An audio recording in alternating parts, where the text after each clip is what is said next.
இருதயத்தின் வேண்டுதல்களை நமக்கு அருள் செய்கிற நல்ல தேவனுக்கு துதியும் கனமும் உண்டாகட்டும். இந்த நாளுக்கான ஆதார வசனங்கள் ஜெபிக்க 2 நாளாகமம் 6ஆம் அதிகாரம் 19ஆம் வசனம்.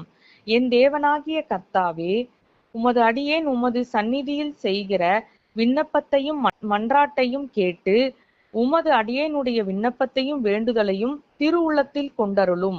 துதிக்க 1 சாமுவேல் 1ஆம் அதிகாரம் 27ஆம் வசனம். நான் கர்த்தரிடத்தில் கேட்ட என் விண்ணப்பத்தின்படி எனக்கு கட்டளையிட்டார். கர்த்தருடைய பிள்ளைகளாகிய நாம் எல்லாவற்றுக்காகவும் எப்பொழுதும் ஜெபிக்க வேண்டும் என்று அறிந்திருக்கிறோம். அது நல்லதுதான். அதே சமயத்தில் நம்முடைய ஜெபங்களும் விண்ணப்பங்களும் கர்த்தருக்கு பிரியமானதாகவும் அவருடைய சன்னிதானத்தில் போய் எட்டத்தக்கதாகவும் இருக்க வேண்டியது அவசியமாய் இருக்கிறது. மேலும் நம்முடைய ஜெபங்கள் கர்த்தருக்கு உன்னதமானதாய் உகந்ததாய் இருக்க வேண்டும். ஆகவே இந்த நாளில் நாம் அதற்காக காத்திருந்து கர்த்தருடைய பாதத்தில் ஜெபிக்கலாம். கர்த்தருக்கு பிரியமான அவருக்கு உகந்த விண்ணப்பங்களை ஏறெடுக்க கர்த்தர் நமக்கு தேவையான கிருபையையும் ஞானத்தையும் உணர்வுள்ள ஆவியையும் அருள வேண்டும் என்று இந்த நாளில் காத்திருந்து ஜெபிக்கலாம்.